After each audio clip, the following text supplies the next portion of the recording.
Welcome to the ITM Podcast.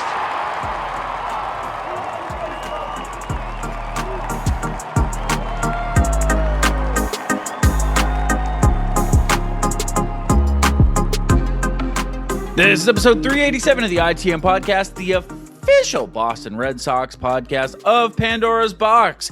My name is Joey Copponi, that's Scott Neville, and the Boston Red Sox. The Boston Red Sox. In case you were holding on to a sliver of hope, in case you believed that the streak was on pause, that the hot stretch that the Boston Red Sox put us through in July was not yet over, you're dead wrong. It's over. It's dead. We're at a new chapter in the season. My name is Joey Copponi. That's Scott Neville. Scott, how you doing? The Red Sox might stink, Joey. Sox might stink, man. And this is a shock because for a while there they didn't stink at all. But now they're 2-7 in their last 9, or 3-7 in their last 10. If you want to give them credit for that win, if you want to look at a round number, you can do that. They've now lost 3 series in a row. They look like a very different team than they did a few weeks ago. We were on here talking about historical numbers for where they ranked amongst not only Red Sox teams of all time, but Major League Baseball teams of all time, that they were hotter than anyone had ever been. And that's not really an exaggeration at all. They were the hottest team baseball had ever seen. Every year, you see a team go on a hot stretch. It's usually the Cleveland Guardians who win 12 in a row. Yes, that is weird, but yes. That is usually how it goes. And then like the A's will win 9 and you're like, are the A's good? And then they lose 12 in a row and you're like, almost never. Yeah. Poor A's. But what you never see is this. You never see, I don't even know which number you want me to give. The 32-5 number. We can do that one. They're all unbelievable. You don't see that. But almost, I think it's shocking to the baseball world what the Red Sox are doing now on the other side of the streak. I don't know if I'm shocked. No. I think it was the exact thing we said on this show. And that's not doom and gloom. We didn't come on here and say, hey, they actually suck. They're going to suck. This team blows. Not what we said. What we said was the 2 most likely things to happen here are either they keep winning games and keep looking like world beaters, or they immediately flop, fall on their face, and poop in their pants. And right now, Scott, we're going to name this episode Diaper Change, I guess, because they're full of the pants full of poop, dude. Yeah, I mean this is a team whose peak is better than any of these Dodgers teams during this crazy dynasty, but they also suck. So that's been a fun thing. We can't pitch anymore. The hitting is slowed down. It's a disaster. I mean, we're losing. The Red Sox are losing to teams that aren't far from impressive. Far from impressive teams. That's the thing about this, is that the schedule that has tripped them up is the A's, the Blue Jays, the Pirates. The A's, the Blue Jays, and the Pirates. Post-trade deadline, those teams too. All of those teams are worse than they were 2 weeks ago. And I guess maybe not the Pirates. Did the Pirates subtract anything? It's funny you said that, and I said in my mentally, I can't picture a single move that they were involved in. No, I'm not sure that they were. They might have just stood pat, which I don't know if that would really shock me. Anything the Pirates do doesn't really surprise me. I think they would have to do something pretty dry. They would have to trade for Ohtani for me to be shocked that the Pirates did something. I think even then I might be like, yeah, that sounds like them. Like they'll probably move them for a bag of peanuts in a year. That sounds like what? They were buyers, but it was very weird. They added Luke Weaver, Kirby Yates, and Camilo Doval. Right. So they just added a bunch of relievers. I do remember the Doval move because I was with the Yankees, and that was a big deal. How we flopped with them. Yeah, because but they just Jimmy added a bunch and Jake of were jumping. Right. They basically just got a bunch of relievers. Lake Batcher. I don't know who Andrew Moore is. Anyway, yeah. Anyway, so I guess they're not worse than they were a couple of weeks ago, but these are not clear buyers. Then how about that? They're all teams that should be worse after the trade deadline, whether they ended up being on paper or not. And that's the teams that have tripped up the Boston Red Sox. And much like they were doing at the beginning of the year, they are finding ways to lose games, be it defensive struggles, be it struggles from the rotation, which we did not expect, injuries to the bullpen, bats going quiet, base running mistakes. But I think the biggest thing to point to here, Scott, is these are the fucking dog days. Guys are moving slower. Guys are walking with a hitch in their step. Guys are a little more agitated. And the fact that they went from being the greatest baseball team ever assembled for a month to a team that's lost 3 series in a row, to me, I'm seeing visible aggravation, irritation, which is natural. It's going to happen, but it's not conducive to winning. It's not going to make you go out there and win more baseball games, slamming your helmet, bickering with umpires. It's not going to happen. Do I see it turning around tomorrow? Probably not. Probably not. Based on all of the evidence, based on how everything looks right now, I think it's going to take an injection of something to turn this around. Now, the question is, my good friend Scott Neville, is the answer to our prayers Trevor Story, who has started a rehab assignment. He has booted Franklin Arias off of the shortstop position in Worcester, and he is threatening to return. How do you feel? How do you feel about Trevor Story? Because the fan base is, let's call it mixed, but not really. They're kind of all leaning one way for the time being, which is please no, God, please no, don't. I'll say this. When they're winning games, I had said it multiple times on the show, keep him as far away from this team as possible. Let's just keep it rolling. Let's just, do what we've been doing. Earlier in the season, it's let's get different. And then when we start winning, it's don't even change a thing. Don't even think about it. Unless it's a role player that's never played more than 10 games above AAA, in which case definitely add that guy because he's going to hit 400 for this team for some reason. Yeah. If he hasn't hit 150 on another team this season, I don't want him. That's how we won 32 of 37 games or whatever you said. Now, I'm more open to adding Story and just seeing what happens. I would prefer Franklin Arias for sure at this point. Mm-hmm. But we're going to talk about it later, it seems. But Monasterio has some flaws in his game that are maybe compounding the issue, especially where the pitching is taking some steps downward.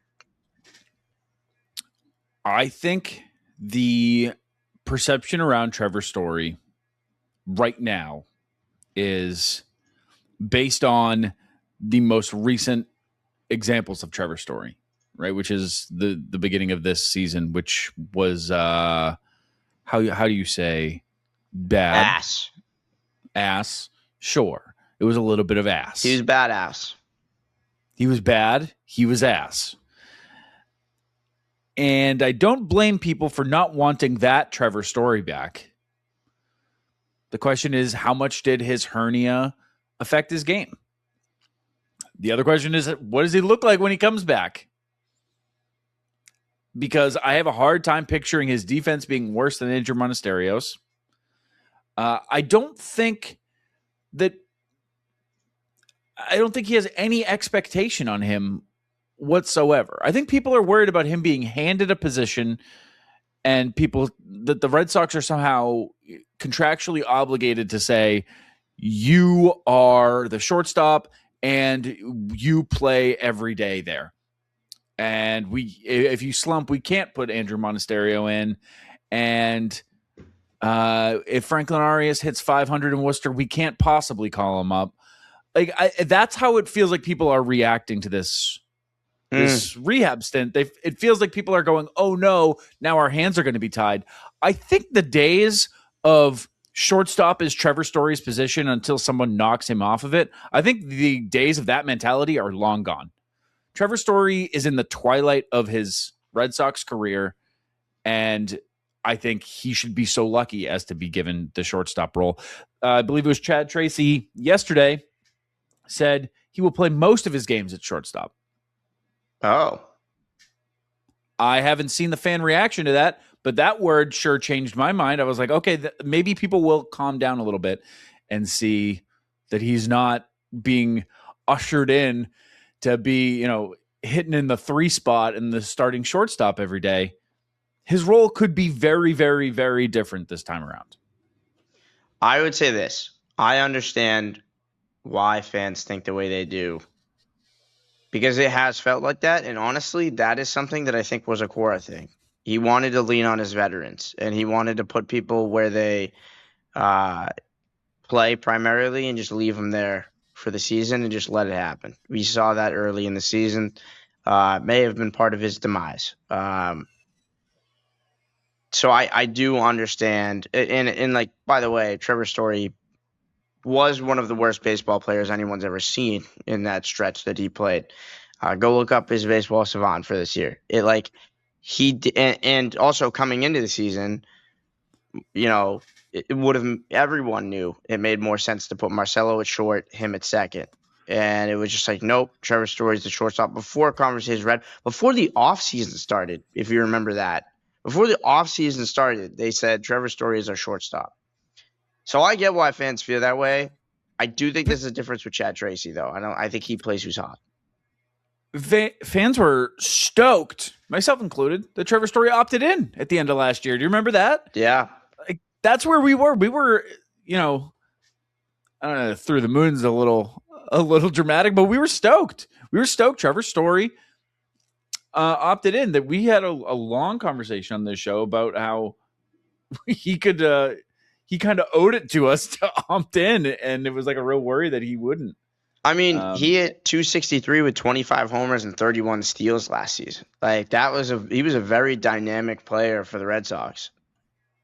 But we did at the beginning of the offseason, because everybody was like, it's Meyer time, combat the idea that like he has to play shortstop, and the fact that like on like November 1st we had already made that decision. It's like, that's a little nuts. Man, if you just go back through Story's savant here, all the way back to 2022 was his first season here, right? Sounds right. And dude, there's just not a year where he's qualified other than last year, 2025. 2022 he was qualified. Yeah. Since then, sorry, 2022 he was, and he had a pretty good year. He had a pretty good year. 2022 and 2025. That's it. 2022 was the only year he was an above-average baseball player, in all aspects of the game. Even 2025, even last year. His first year, he had 10 outs above average. His first year here. His last full season, he had -9 outs above average. He's had 2 seasons. And, that's kind of been the experience. That is the Trevor Story experience. So I don't get why fans aren't excited to see him. Except I totally do, because that is the experience. And I don't think that there's enough time to change the perception of Trevor Story. But there is time to make up for some of the lost time. Is that a stupid way to say that? Do you know what I mean? He's never going to be remembered as a core piece of this team. Or, well, I guess he will be remembered as a guy that they wanted to be a core piece of this team, and that the first half of the 2020s was almost exclusively ass. He'll be remembered as an all-time bad contract. He'll be remembered as an all-time bad contract. But what he can do, what he still has the chance to do, is what Chris Sale didn't have the chance to do, which is make up for it on the way out and give fans something to remember him by. Picture a deep playoff run with Trevor Story. Oh, I think your mic's unplugged, or we lost you one way or another. Make a sound. Yep. You got me now? Yep, he's back. He's back. Yep. I don't know how I did that, but my mic was muted, but it's not even close to a place I've touched on my keyboard. So I don't know how I could have done that. It happens, dude. Shit do be happening. Now, speaking of untouched, Roman Anthony and a baseball field. Scott, give us the latest on Trevor Story, if you don't mind. Trevor Story on Roman Anthony, because we're all on the edge of our seat. We're like, okay, we got to tune into ITM to hear the Scott report on Roman Anthony. What's going on here? Like, we need the latest. When trade deadline season comes, you tune in to Passan. When the winter meetings are underway, you tune in to Heyman. When there's a lockout, you tune in to Nightingale, the big dogs. And when Roman Anthony is coming back from an injury, you tune into Neville. Yeah, he's starting his rehab assignment tomorrow, Tuesday. You heard it here first. That's it. Literally first. That's it. Wow. Yep. I reported that after everyone else. You reported it? Yeah. Did you actually? No, right here, yeah. Oh, right here. Yeah, I tried to do that on trade deadline day. I always think that that's a funny bit, and then people actually get really upset. I mean, did I mention this on here already? That people were like big pissed at me, and like in my replies, like saying that I was like intentionally snubbing Jared. Did I say? Why did you call? Did you say like you predicted it or something? No. So I tweeted early in the day, like, I'm going to spend the rest of the trade deadline rewording Jeff Passan's tweets and saying, like, yeah, I confirming this. Because that's all that happens is that Jeff Passan will be like, hey, Ellie De La Cruz to the Twins, which is an insane, I don't know why my brain picked that, whatever. But he'll be like, hey, Ellie to the Twins. And then 8 minutes later, John Heyman will tweet, Ellie to Reds, Jeff Passan first. And it's like, yeah, no fucking shit. Like, yeah, I can do that too. So every year I'm like, oh, I'm going to do that. And so I did it. When he said the Boston Red Sox are acquiring 3-time All-Star Adley Rutschman, I said, can confirm hearing this too, Jeff Passan on it first. And all my replies were like, Jared Carrabis had it first, but of course you're jealous ass. He has better connections than you. LMAO, what an absolute schmuck you are. Jared had it first. Jared Carrabis on it first. Come on, Joey. It's like, okay. People were big mad. Anyway. I think people think there's this big podcaster rivalry that exists. Like this heated jealous Red ass. Sox Yankees approach to podcast rankings. Yeah. There certainly is not. Do you think there's a rivalry between Roman Anthony and the Boston Red Sox? Do you think they are maybe a little upset at the length of time that this has taken? Probably, but I don't know that you can put that on the player unless there was something behind the scenes, like he wasn't like rehabbing hard. But there's no way to like speculate that. I mean, what we do know from that one Reddit post is that him and Marcelo got in a fight, and they had to trade Marcelo, and he actually hurt his hand on Marcelo's face, even though Marcelo's face has never had any sort of injury. So we already know what happened. We don't got to rehash this. I don't know. I think it's worth mentioning because as he nears return, will the Red Sox continue to allow him to work at his pace? Are they going to give him the time that he needs here in this rehab assignment? Because it's been as long as it's been. It's been almost an entire season. How much leash does he get in the minors before they say, "Hey, look, kid, we need you." Especially if they're struggling, especially if they keep floundering the way they. Imagine they lose a Diamondback series right now. Yeah. They lose to the Diamondbacks, and then they host the Giants. And God forbid if they lose to Rafael Devers and Marcelo Meyer. And I do need his does Roman debut. not immediately come up? I do need his debut to be Game 1 versus Marcelo. I mean, would that not be so beautiful? Mm-hmm. Would that not be so beautiful? I think we're talking about a different timeline here. I would imagine that he's going to be there for a little bit longer. There's 0% chance of what I just said, but that would be very cool. It's not going to happen, but I don't know. I think it'll take him. I mean, you saw a perfect example is what happened with Romy. Is they called Romy up pretty fast, and then he went for like 2 for like 23 or something. At the big league level. I don't know if they're gonna want to run that back because regardless of how you feel about how long it's taking Roman and all this stuff, the whole point is to upgrade the roster. And so if he can't hit right now because he hasn't hit in so long, it does nobody any good to have him up at the majors other than like Sam Kennedy won't have to like deal with it. And they won't have to answer questions about it.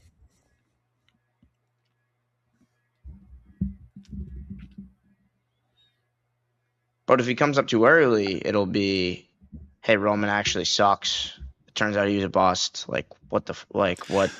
He's not good anymore. I mean, we know the issues with it. I don't think they see the issues with it, or not enough to sway them from doing it because it's kind of their MO. It's kind of how they continue to operate. Right. You know, it's a lot like saying, I don't think the Red Sox would give a shitty timeline for an injury return because then they would look stupid if it doesn't pan out that way and the players out longer. It would make them look, and makes the player look soft, and so they wouldn't do that. It's like, yeah, but guess what? Surprise! That's the only thing they do. They do that more than they do anything else. They sell peanuts and they do that. That's the two things that they do. So, and then baseball. They do baseball too. 81 times at Fenway, 81 times on the road. 9 versus 9. Varied success. 10 versus 10, actually. Yeah, we talked about that off air, but it's really 10v10 game. The games are 10 players versus 10 players kind of deal. Some come in, some come out. So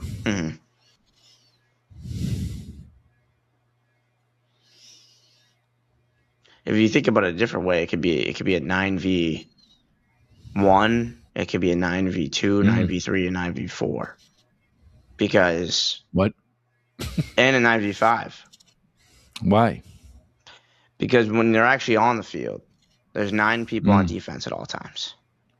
And then if there's nobody on base, it's kind of a 9v1. Oh, sure. So something to think about. And then when you got bases loaded, now it's a 9v5. Well, no, 9v4. And if you're at Fenway Park, it's 9 versus 37,635. Am I right? On Boston, really stand up. Boston, put your hands up. Boston, we got to do a pitching preview. Strong. Before we do the pitching preview, we got to talk about this rotation. Let me tell you, it went from being 12-man deep to men deep to being 2-man deep. It is Sonny Gray. It is Peyton Tolley. It is kind of everyone else. Jake Bennett specifically really struggling right now. His last 5 starts, he has a 5.67 ERA. 31 hits in his last 27 innings. He is getting knocked around quite a bit. Patrick Sandoval has also been struggling. He's dealing with a blister on his foot, which is not really an excuse. It's just something to say, I guess. Something that I guess kind of makes it better, but it really doesn't. I don't really care for that level of PR, but that's what the Sox have decided to do. So if you want to buy that, you can. I'm not gonna. The rotation is stinking, and it's concerning, man. And I don't think this is something that we can use hindsight for and look back and say, hey, at the trade deadline, they really should have gone out and acquired a starter.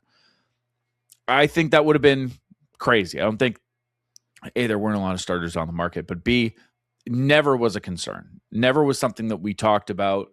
We had our eyes on the shortstop market. So I don't care much for the revisionist history when it comes to a trade deadline. Say, well, why didn't they do that at the deadline? Well, nobody thought that. Nobody was concerned about that. And it's only been a couple of weeks, but these problems are showing their head nonetheless. Scott?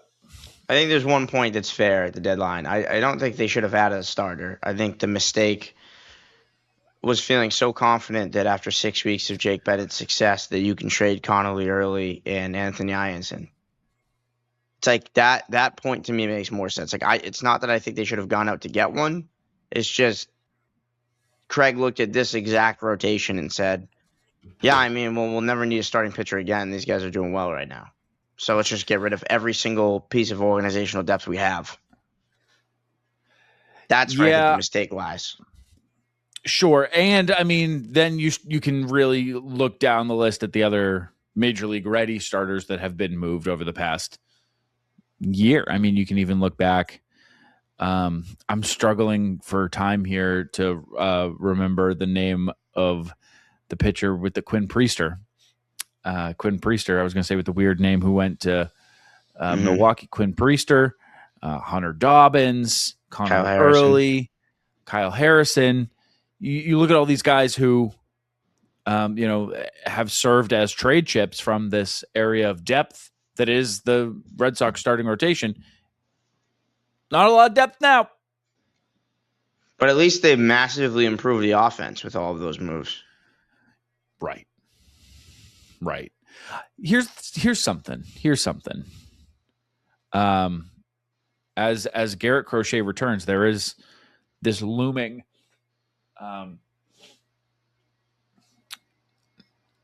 Patrick Sandoval's a free agent after this year. They're not going to exercise a $30 million option. He's a free agent after this year. Patrick Sandoval? Did I say Patrick Sandoval? Certainly. Sonny Gray. I said Sonny Gray. No, you didn't, but go ahead. I meant Sonny Gray. Yeah. You should have known that I meant Sonny Gray. I knew it, but we talk to a mic to other people, and they can't correct you. No, sometimes I call him Patrick Sandoval as like. Yeah, that's right. I forgot you did that. Yeah, it's like a thing that it's very confusing. It got way confusing when they got on the same team. Yeah, it's something we've always done. Yeah, going way back. Mm-hmm. Yeah, we call him Patrick Sandoval as a joke. He's gone. So you do have Crochet returning, but your rotation next year looks very different, and it includes Brian Bayo. Like it or not, it includes Brian Bayo. Or Cutter Crawford or Tanner Houck, which is like, no. Is that how you're feeling? Like you're feeling good about those options right now? It's very, very different. The rotation going into next season. And man, I think you got to squeeze all the juice you can out of this lemon. And I understand why that's a phrase. And I understand why they're pushing the chips in. I do, because there is a sense of a little bit of a pitching reset that is going to have to come, which is strange given how we've felt about this rotation, that we had almost too many guys. We have dealt from an area of depth to a manner of, I don't know, we're a little thin. I'll say this. A little thin. I personally would feel a lot better with Anthony Ianson on this team, in this organization than what Adley is going to be over the next year and a half. Like that felt, I was pissed in the moment, still am. I'm not overreacting to Adley having a bad week, but yeah, this is just what happens when you put all the pressure on one player and you trade a ton of depth. He goes cold, and then it's just a horrible trade because it's a 5-for-1 basically. Yeah. Did the Sox rush Rutschman back? I say probably. I mean, maybe, but he, this isn't crazy week for him, lately. Like it's not like this is out of his realm of possibility. This isn't trading for Ohtani.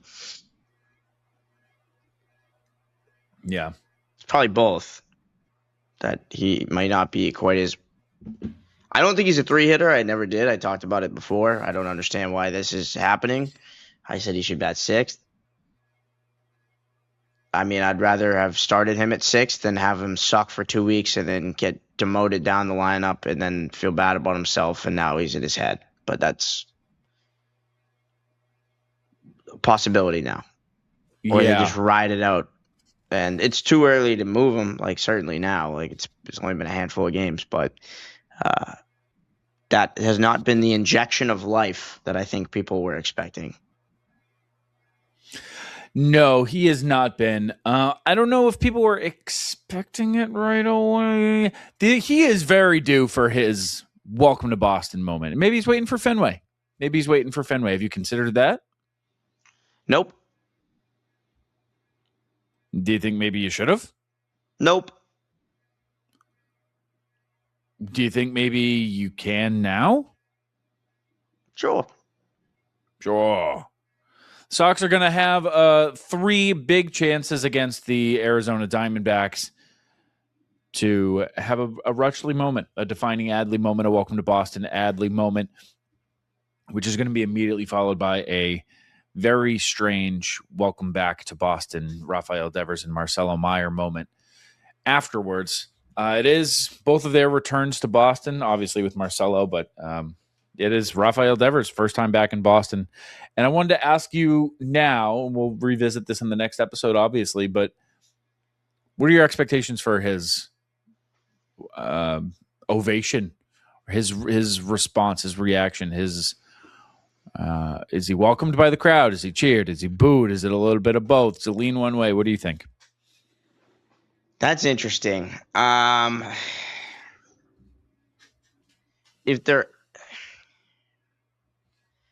Devers, I think, is a decent shot to be booed. I don't think Marcelo will be. I also think that in the moment when they actually see Devers, they'll end up just cheering. Like Mookie, everyone worried about that. He was what was going to happen, and he got cheered like crazy, and he got traded. He didn't leave, but that was a whole thing. I don't know. I could see this one going either way. I certainly wouldn't be surprised with Devers. What do you think? I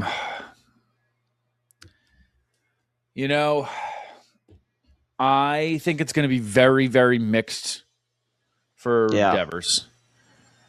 I think the bigger fans are going to cheer him, and the headline watchers are going to boo him because it's going to be impossible to separate him from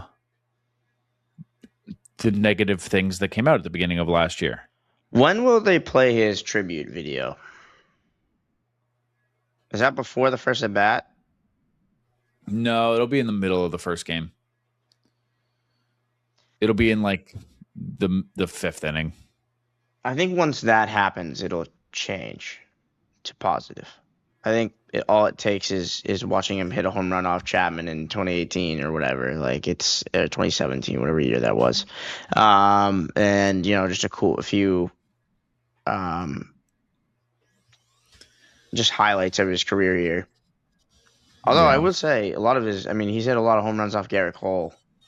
And they won a World Series when he was platooning with Eduardo Nunez. But he doesn't exactly have a, David Ortiz reputation. No, I think it will be very mixed the whole game. I think even the reminiscing will be tough. I think Marcelo is mostly booed. I think that the general perception around Marcelo Meyer is you were supposed to be great, and instead you were supposed to be a real piece of this core, and you underperformed, and you were always out and about, and that bothers people. And people also have it in their head that he was like corrupting Roman. So I think that the general feeling around Marcelo is like, yeah, get out of here, kid. So he's going to come back and he's going to get some drunken boo. I think that's how the majority of the fan base feels. I wonder, though, if the people that are going to go to these games are going to be more of like the diehard positive fans. Like if you're supporting in this era, that's who you have to be. So, yeah, I guess that's true. Is it a weekend crowd or a weekday crowd? It's a weekend crowd. Okay, then maybe I agree with you. It's Friday, Saturday, Sunday. And yeah, then I think I agree with you. I think he gets booed. Mel Robbins presents Let Them night. Oh, that's going to be awesome. Oh, I'm just going to quickly Google Mel Robbins. I know who she is, but I'm just Googling. Oh, yeah. Really quick. Oh, she's the New York Times bestselling author, motivational speaker, and lawyer. She wrote that book, The Let Them Theory, which I knew, but I'm just yeah. The Let Them Theory, a life-changing tool. Let them night. Did you ever see her fucking TED crush? Talk? Did you ever see her TED Talk? No, but I am aware that she was New York Times bestselling author. Well, her TED Talk, How to Stop Screwing Yourself Over, gained recognition as well. So that'll be a fun and natural collab with the Boston Red Sox. Oh, that's going to be something. Yeah, that's going to be great. And man, they got some stuff on Saturday too. Red Sox destination. What the hell is that? And then Sunday, kids are on the bases. This is all for the Giants series, not for this upcoming series. What's up? What's coming up here in the Diamondback series? I'll tell you this though. She gets a bobblehead. Is what's coming up. Scott, Monday night. In case you're listening to this right before the game starts, and you're like, "Do I go? Do I not go? What do I do?" Well, let me change your mind really quick. Tonight is the original viral mystery squishy dumpling ticket offer. Enter code SQUISHY, and you get giveaway items included with ticket specials. They're available to fans only who you buy it through the link. So you're going to want to get the original viral mystery squishy dumpling ticket offer. Duh. And then Tuesday night is Yacht Rock night. They're giving away a captain's shirt. You're going to want that. You literally couldn't put a price tag on that. Nope. And then on Wednesday, you got the Wally Ortesi Shoulder Pal. So fans will randomly receive either a Wally Shoulder Pal or a Tessie Shoulder Pal. And everybody knows what a shoulder pal is, so I don't have to explain that. Great. Yep. And that's that. I mean, why? Who even cares about the games at that point? Not me. You'd pay what? $1,200 for a Tessie Shoulder Pal? Would I? Yeah. $1,500? Yeah. Yeah. So it's like, obviously you're going to pay to get in. And then the game's just a bonus. I guess there's baseball at the Tessie giveaway. There's there's $23 Trulies at this giveaway. My day can't be getting any better. I think the Sun Cruisers are up to 27. It's astounding. Genuinely impressive how high they're going to go. In our lifetime, we're going to pay $50 for a beer. Not me. No, I'm not. Well, we're going to be alive when that's the cost. Game 1 is going to be Mitch Bratt versus Alec Gamboa. It's going to be a bullpen game. Dick? I said sick. Oh, good. Game 2 is going to be Merrill Kelly versus Ranger Suarez. That's right. Merrill Kelly's still there. Still doing his thing. Going to be against Ranger Suarez in Game 2. And Game 3 is going to be Brandon Pfaadt versus Peyton Tolley. That's right. Brandon Pfaadt still there. Still in Arizona. Still doing his thing. It's almost sad to check in on them. Their rotation is very similar to the Orioles, where it's like, oh, shit, Dean Kremer's still there. Oh shit, Kyle Bradish is still there. Oh I shit, it's just the same dudes. genuinely had both of those thoughts before you called it out, which is why I thought that was so funny, and I know that will be relatable. Really, Merrill Yeah. Kelly. Wow. Oh, yep, Wow, there it he's is. still doing Brandon Font. Wow. Yeah, is this 2022? It might be. Same guys. I've been doing the pitch previews for a long time. Very familiar with these two names. See them once a year. 5-1 ERA. That's right, because Merrill Kelly went to the Rangers for a run at the deadline, and then came back. He did? Yeah, he got traded. He was on the Rangers for like 3 months, and then now he's back. And that was like, I think, maybe a couple of years. Well, that's scary. Yeah, bring him There was back. a point That's where he's where supposed to be. people were like, "We need Merrill Kelly." That was last year. We do not need Merrill Kelly. Nobody needs Merrill Kelly or his 5.11. Who are they paying a bunch of money to sit? Was that Montgomery? Yes, they did that. They also Corbin Burns.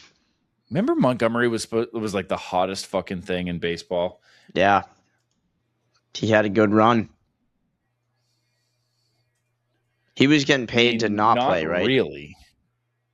Oh, he's on the Rangers now somehow. Yeah, dude, nobody even knows where Jordan Montgomery is. He came off the IL a week ago. And he's got a 10.5 ERA in one game, it seems. What, the year he blew up? Yeah, when he was Cardinals. It was when he dominated for the Cardinals. And the Rangers.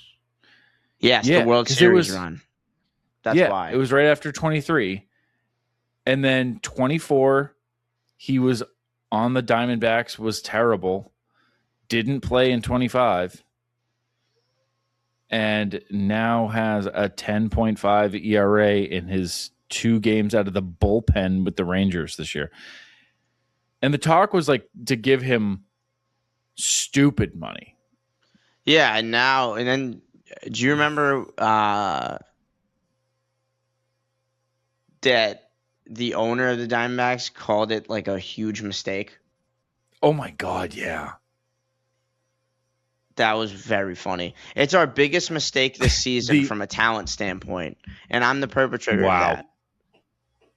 That's crazy to say talent standpoint too. It's one thing to be like, yeah, like he hasn't, it hasn't worked out, whatever. But to be like, no, it turns out this guy's not even good.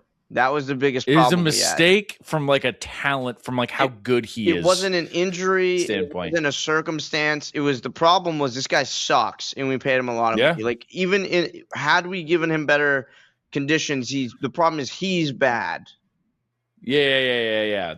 I fucked up because he's so bad, and I didn't realize how bad he was. Sleep over the fact that I thought he could have been good at one point in time. Why the fuck did I think that he? Why did I think that he'd be good? I don't know what I was thinking, dude. Speaking of, just what we're talking baseball now. You can get out of here. The show's over. But dude, speaking of, have you checked in on Kyle Tucker? Dude. He's like, holy shit! I didn't realize how bad it was. I knew it was bad. I knew he wasn't, $60 million performing, but like, yeah, he can't hit it all. Fuck! I didn't realize that there's like a very short list of guys who have worse offensive stats than Kyle Tucker right now. Well, since like June, it might be June 1st. He's either like the worst or second worst hitter in the league. Since June 1st, I believe that's the number. Here, let's check it. Since June 1st, which is a lot of games, it's hitting 223 with a 672 OPS. I mean, he's only hitting. Yeah.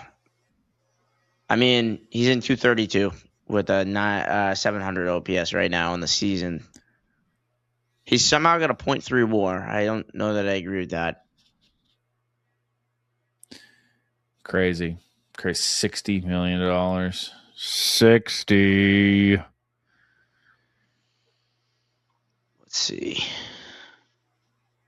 Wow. He's hitting 194. He's won for his last 23, Scott. 1 for his last 23. Yeah, he's hitting 194 in his last 28.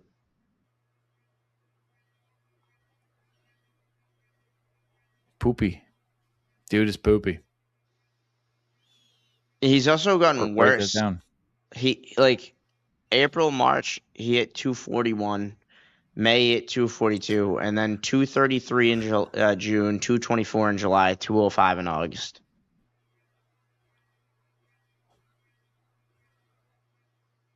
He's ass. Truly ass. Yeah, I And didn't it see sucks that that coming. like it's kind of become such a regular thing that like these prized free agents just underperform, just like at an unbelievable rate. It's always the top guys. Like, not to say it like this, but I'm gonna say it like this. It's gonna be crazy years from now, especially if there is a cap put in place and these mega contracts cool out a little bit. It's going to be crazy years from now to see that Juan Soto has the highest, the largest contract of all time. I don't think that's getting broken. Juan Soto. I don't think that's getting broken for a while. I would have a hard time right now. I just like I've fully accepted like a cap and a floor is coming. So I don't know. I have a feeling. I mean, Jeff Passan has been adamant that they will never play for a cap. Like the players would just never play baseball again. So I don't know. I don't know what to believe.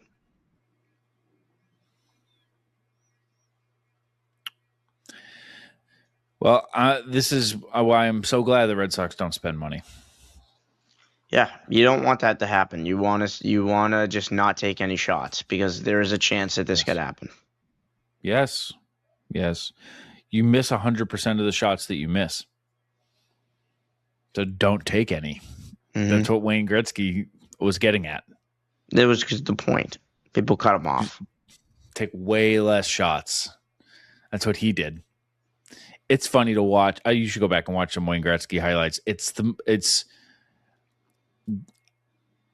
simply the most dominant player in any sport. It really, truly looks like a time traveler. Like Wayne Gretzky just absolutely made a mockery of the National Hockey League. It was like, it almost seemed like it was in an exclusively American league. And then like the first Canadian found it and was like, oh, I'll show you guys how to play. It's fun. 04 Bonds looking shit. Yeah, but his whole career. You got anything else that you want to get off your chest here, dude? You got any thoughts you want to empty out of your brain before I kick it? Because I've got a real hankering for some Fenway Hood ice cream right now. Okay. Not a sponsor. Yeah, I got one. Yep. The AL wildcard race is probably worse than you think, even though you know it's bad and it's been talked about all year. Go on. So the Red Sox are 5 games above the third wildcard spot. The funniest part about that is that, do you know who has the third wildcard spot right now? No. It's the Baltimore Orioles. Shut up. Who are 61-63. And it got so, like, there was a point where there was teams that were like, 49-50 that were in that last wild card spot. And it was kind of like, man, it's crazy that or almost halfway through the season, you're looking at a team under 500 that right now, if nothing changed, could make a wild card. And obviously, when you play 162, there's no way that's going to happen because, someone's going to get hot, whatever. At this point, in the second half of August, the fact that the team in the third wild card spot is 2 games under 500, it's now at a point where it's like, okay, this very well could happen.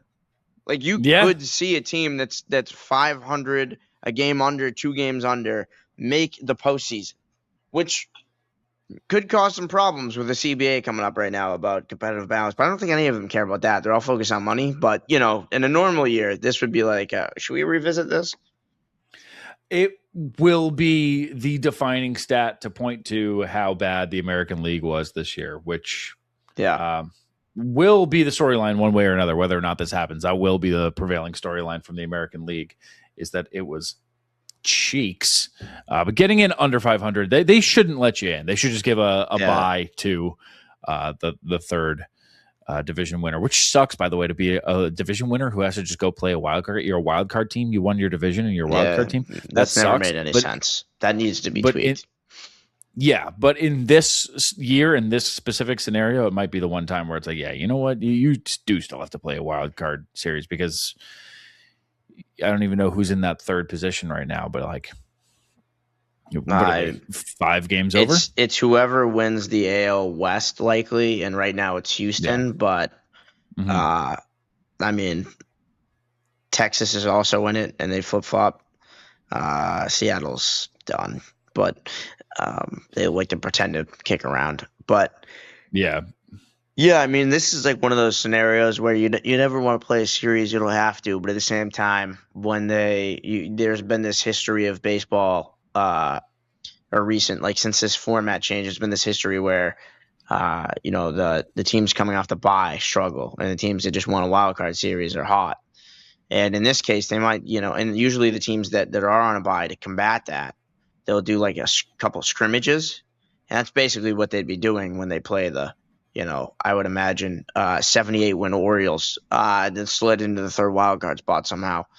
So yeah. The team, they got it right now. Baltimore has sold. They got rid of their, number 1 overall pick franchise guy. They've won 3 in a row. They've been better than the Red Sox over the last 10, and they just got a prospect haul. So maybe they're playing it smarter than us, saying, hey, we got to win 80 games this year. We're in the postseason. Let's sell. Let's do both. Let's sell everybody and win the World Series. Yeah. We got a pennant with our name on it. All we got to do is get rid of all our good players. It's not a bad. If it seems to be paying off, man, it's tough to argue with. Maybe the Sox will do the opposite, and they will bring back their bad players, i.e., Trevor Story. What's IKF doing these days? We need that guy. Yeah. I don't know. We need him. If that's going to be our strategy, we're going to need that guy. We got Mickey Gasper. We got Nick Sogard. We got Yoshida out of here. We didn't even really talk about Yoshida. Or Whitlock or Slayton. Or Matsuzaka. We haven't talked about Daisuke either. Yeah, Daisuke took a hit. That was crazy. I'll tell you what, I did not see him landing on the IL this year. I just played the video out loud for Jamie. And she like whipped her head over and was like, she gave me a look and was like, I don't want to say something stupid. Like I could see that like her eyes were like, how do I get this thought out? And she goes, he's not on the team, right? Nope. You are correct. You are correct. He is not on the team. That's so funny. I haven't seen Tom Caron. Has he addressed it yet? He came back from the break and was just like, hey, Masataka Yoshida is on the IL. Got that like off earlier or whatever. But he was basically just like, he mentioned it again and then was like, basically like, my fault. Okay. But he didn't come on and say, hey, earlier I said this, I meant this. He just readdressed the fact that Yoshida is going on the IL and then was like, not Daisuke, and continued. Okay. I didn't know if he mentioned it on air or if he like got on Twitter and was like, whoops. Well, he probably did because there was a commercial break in between. When he came back on, he probably was like, holy hell. Or also, I'm sure somebody from the booth was like talking in his ear, be like, hey, whoa. Hey, just when you come back, make sure you say it was Yoshida because you just said it was Daisuke Matsuzaka. Yeah, you just said it was fucking Ichiro. So maybe double check. Lock it in a little bit. That is wicked funny. Shout out Tom Caron. Shout out Masataka Yoshida. Shout out Daisuke. So, for sure. Shout him out. And if you don't have any other thoughts, then we will be back after. I got one more thought. If you got tickets to the Odyssey this weekend at the Jordan's Furniture IMAX, sell them back, cancel them, because I want them, and it's all sold out, and this is the last weekend. So I'd really like it if you guys could cancel so I can have your tickets. That would mean a lot to me. Anything else? I think you covered it with the Odyssey. Perfect. All right. Well, we will see you guys after this thrilling 3-game series against the Arizona Diamondbacks. For Scott Neville, I'm Joey Copponi. Follow us on the socials at ITM_pod. You can follow me at Joey Copponi. You can follow him at Scott Neville 46, just like how many strikeouts Merrill Kelly is going to get this weekend. God, what a monster. I hate that we have to face him. For Scott Neville, I'm Joey Copponi. Go Sox, kid.